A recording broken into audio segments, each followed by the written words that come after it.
Hello, this is Shokwe Antar Lumumba, and I just want to express my excitement over the gifted young people that we have in our city. Our city is pregnant with possibilities, and the more that you provide and nurture it, the better it will be.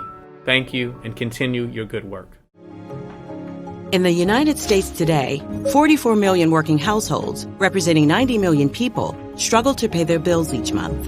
And when it's tough to get by, it's even tougher to get ahead.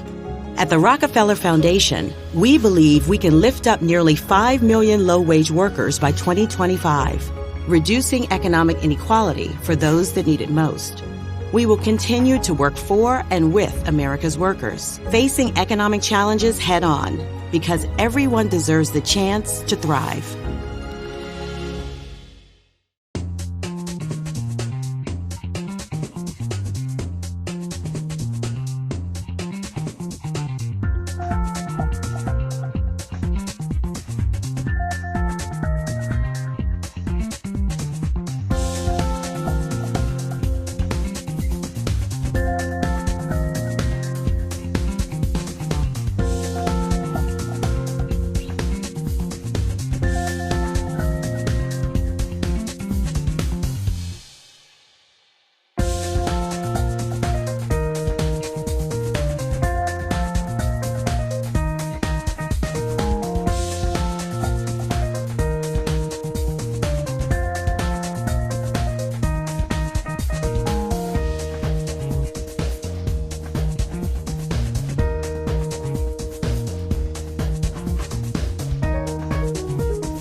When Tiffany Graves says she became a lawyer to help people, those aren't just words for her. It's literally her life's purpose and passion. Her fight for equity and justice for the underserved began while she was in law school at the University of Virginia School of Law, where she was honored for logging the most pro bono hours of any graduating student. Part of the reason why I wanted to go to law school is because I really wanted to help people. And a lot of people say that as the reason why they go to law school, but really and truly, that's why I went to law school.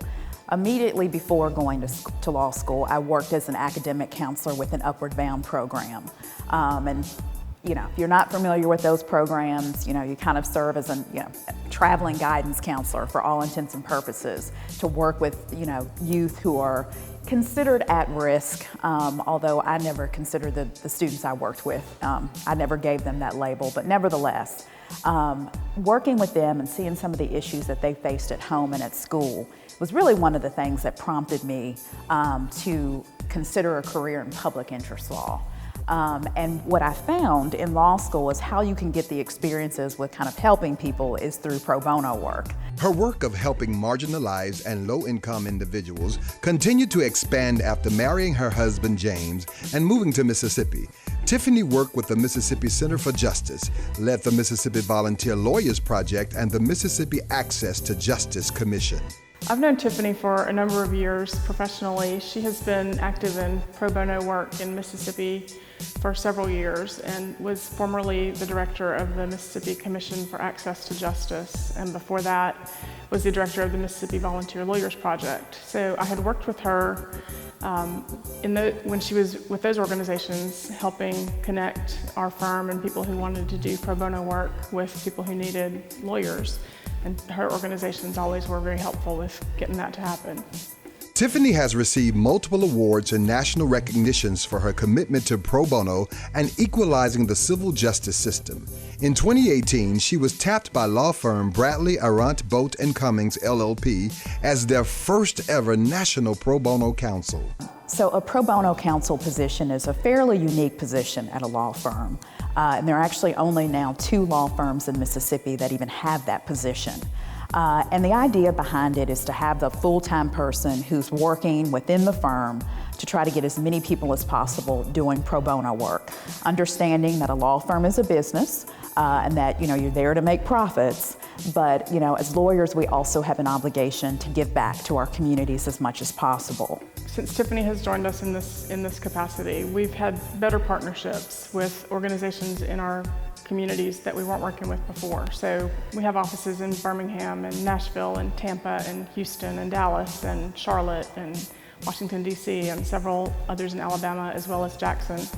She has been able to reach out to groups that work in those communities that help all kinds of different people. We've seen the percentage of our lawyers who are doing that work increase since she's been here. I don't have numbers for the fourth quarter of 2018, but in the first 9 months of 2018, more than 47% of our lawyers did pro bono work, which is a great number. I mean, that's almost half of our lawyers who were in that short time period providing legal services to somebody that needed help who might not have gotten it. And I think a lot of that is due to her. Attorney Graves is making a national impact. She serves on several national boards and is nationally recognized for her pro bono work. We were interviewing a law student who is at the same law school that Tiffany went to, which is not even in Mississippi, and this woman is a law student right now who obviously has not been there at the same time Tiffany was in school there, and she knew all about Tiffany. I mean, she's famous. And I think that's because she really brings to this a real interest in it and a real desire to do a good job at it that everybody can see and everybody wants to be a part of. Attorney Tiffany Graves, the 2019 Young, Gifted, and Empowered Leader of the Year.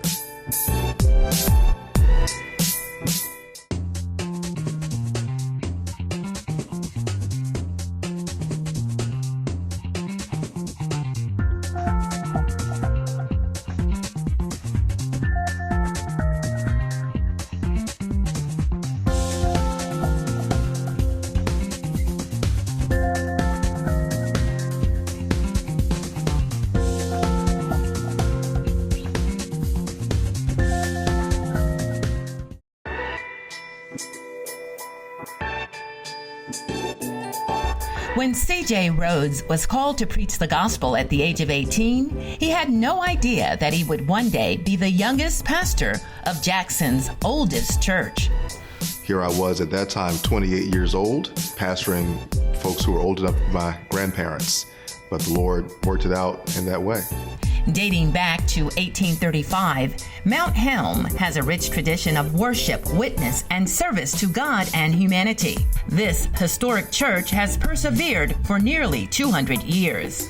When I got to Mount Helm, one of the first things I did was listened and learned a lot from the members, and interestingly enough, raided the file cabinets and looked at all the old minutes and old programs to see what previous pastors and members had done. So I learned as much as I could. I became a sponge, and while seeking to lead them into the future, wanted to make sure that they understood that they were a part of that future. I think the Lord worked it out that we were able to balance those things out. The son of a civil rights attorney and a mother who is a devout Christian, Pastor Rhodes believes evangelism and activism are important to sharing the gospel of Jesus Christ. I believe that spiritual growth and social justice are kind of one and the same, that the gospel message is ultimately about personal salvation and social transformation. And so social justice and peace and equity and education and criminal justice, I think all of these are things the scriptures speak to, and especially we in the pulpit need to be speaking to as well. He cannot be Christian and not be justice, that the Christian piece or his Christianity is tied to the justice piece. And if you ignore injustice, then for him, he questions your Christianity. And I celebrate that, I agree with it. Under Pastor Rhodes' leadership, Mount Helm continues to be a voice and beacon of hope in the community. The church has hosted many public forums on legislation, social injustices, and other economic and moral issues affecting Mississippi.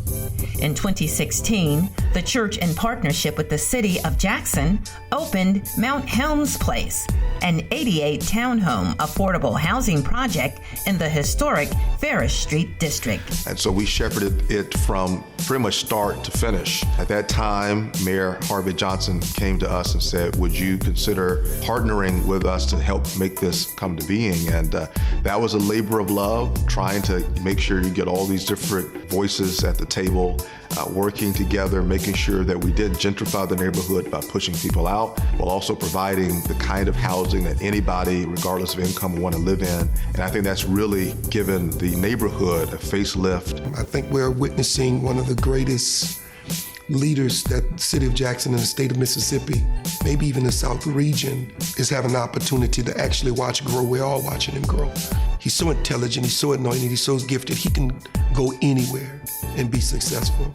But I believe God ordained him to be in Jackson, Mississippi. And I believe that the role he would play in Jackson, Mississippi will be so crucial to our development as the city of soul, as we advance in every area, having someone there who has an integral voice, who has the ear of the politicians, who have the ear of educators, who have the ear of business owners, sort of a Daniel, if you please, and maintaining an intellectual and integral position. I think CJ is our Daniel. He's the prince of the city. Pastor CJ Rhodes, man of God, New Age thought leader, devoted husband and father, and the 2018 Young, Gifted, and Empowered Leader of the Year.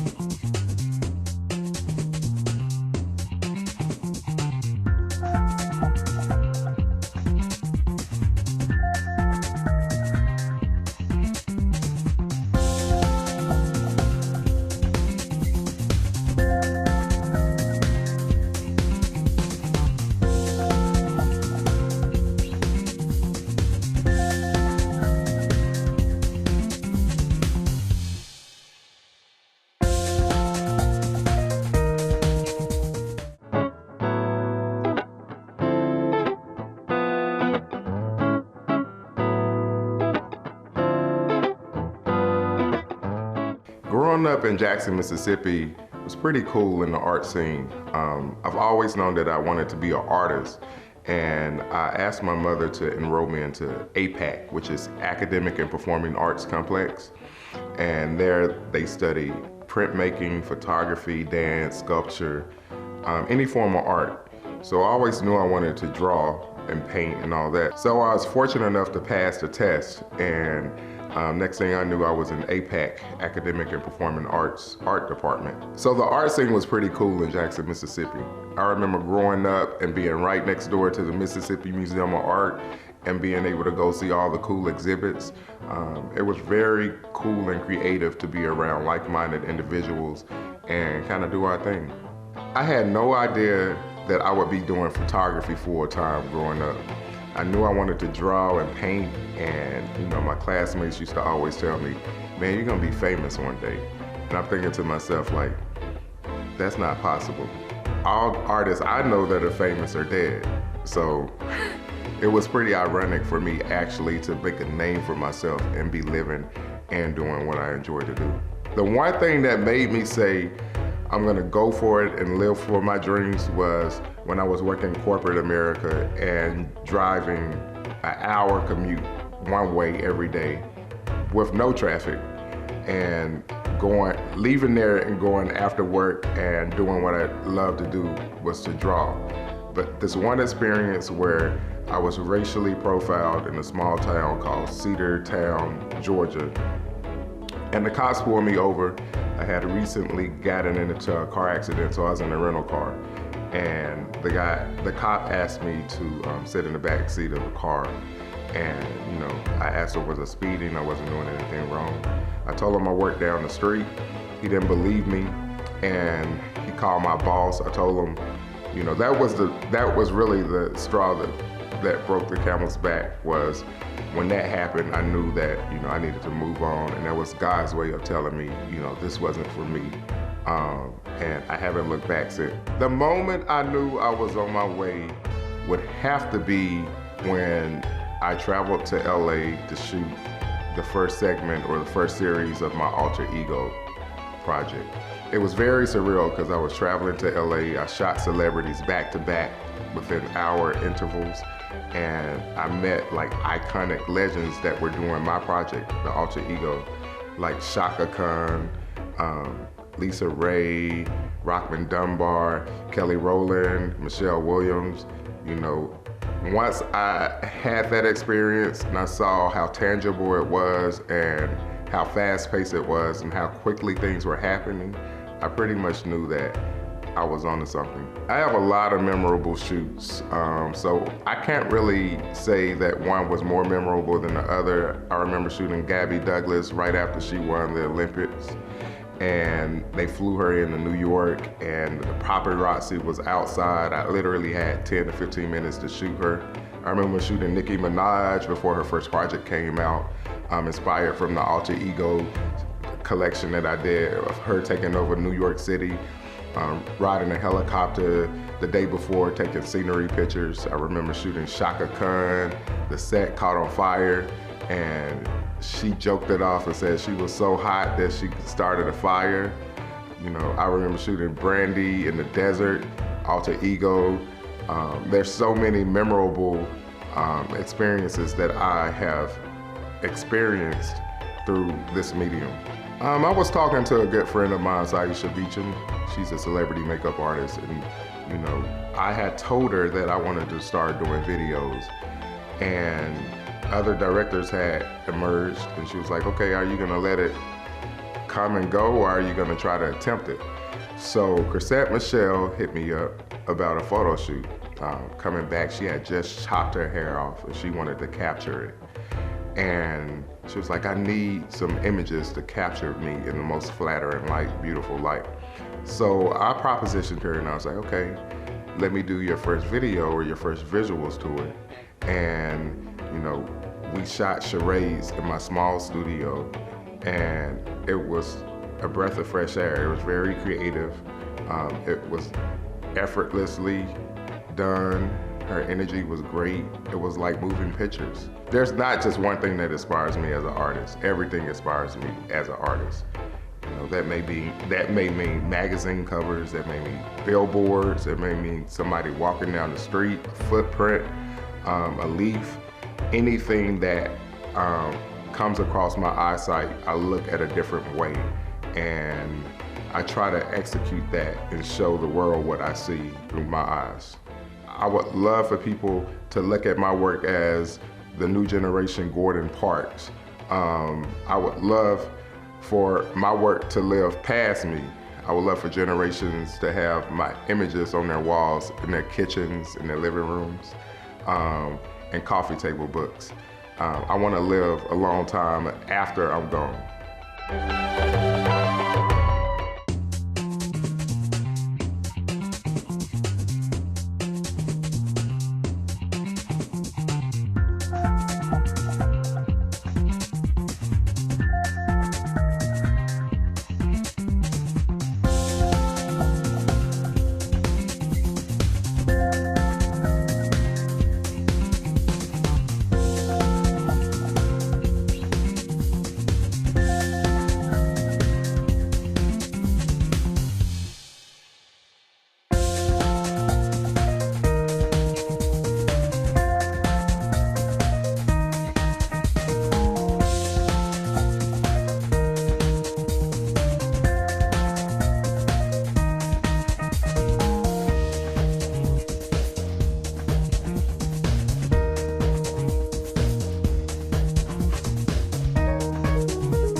It was only 5 years ago when Rita Brent performed her first comedy act.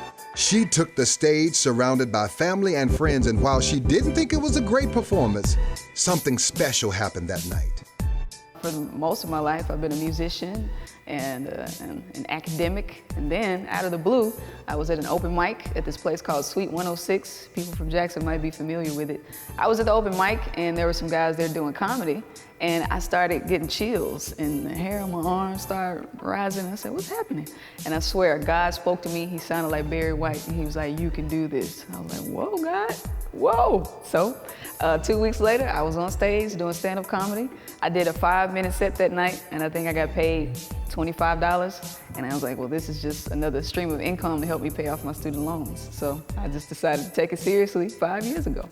One of Rita's biggest supporters has been her mother, Angela, who says she wasn't surprised by Rita's decision to become a comedian. Well, I was surprised and then I wasn't surprised because she's always been funny. And then I'm funny. People don't know that I'm funny, but I'm funny. So she came up around a lot of comedy. Her grandmother is funny. She has a very special relationship with her grandmother.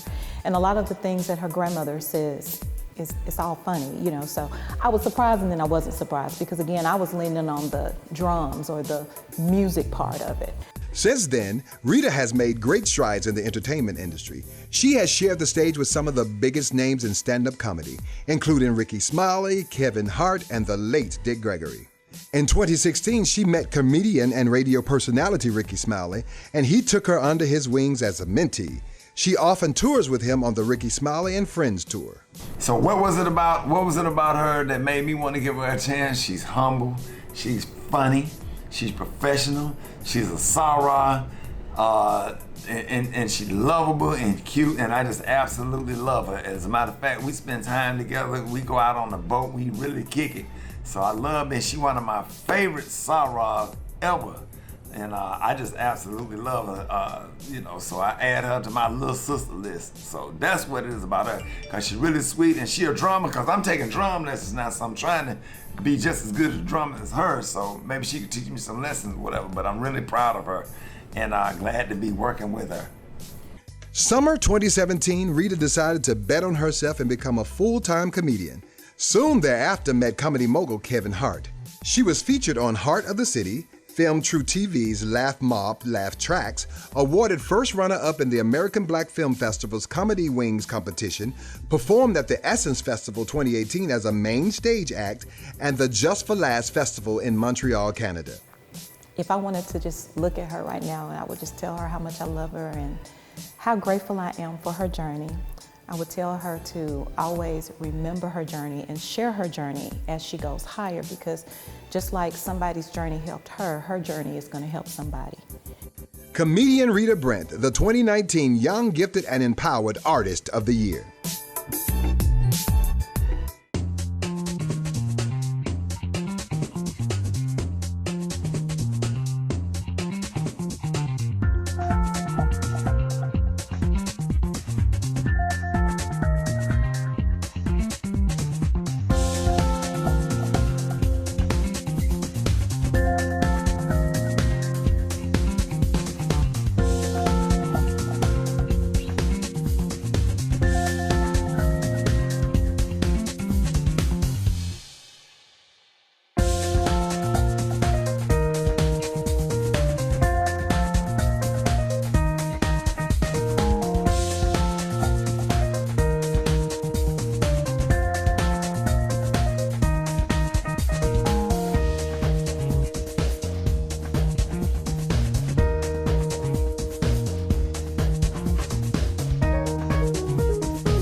Each year, Target Corporation introduces its Black History Month collection. It includes more than 100 products. Helping lead the charge is Jackson native LaSpencer Walker. He serves as the creative director, which means he leads the concept and product details for the line. So the need was there. We saw and heard our guests, and we listen to our guests every day. And if we don't deliver on that, we're leaving them behind. And we want to make sure that they feel celebrated, they're included. So Target's strategy is to always bring everyone together. So this is one piece of that strategy. And how we continue to do that is through Black History Month, through the product that we sell, but also having moments in the community to give back to the community, to align with Martin Luther King holiday and continue that conversation to be inclusive and authentic. LaSpencer started at Target as an engineer intern in 2009 and was offered a full-time position in 2010. As the senior brand manager for Target, LaSpencer works on the brand management team that oversees the company's brand. In his 9 years working for Target, he's earned 7 patents. He's traveled the world, collaborating with worldwide partners to achieve Target's goals in product creation, and has created 1,000 plus original products for Target stores. The past 10 years have been amazing. Working through furniture, home decor, wall decor, bath products, pillow fort, all the children products I worked on gives me such immense joy to say that everything that I touch is a piece of me. And what happens is when you create something that is a piece of you and you care so much about, that joy translates over to the individual that buys it, and creating those long-lasting memories, but also just the happiness that you see in a kid's face or a mom's face is what really is what I appreciate for all the work that I've done at Target. As a leader, LaSpencer strives to create efficient performance, open ideation, and effective design solutions and fun. You know, when I first talked to LaSpencer about working on Black History Month, he really took the idea and ran with it. I was so impressed with what he brought from the very earliest moments to the table in terms of ideas and concept direction. I literally was blown away by how beautiful his presentation was, how clearly he had outlined an amazing vision, and how committed he was to bringing that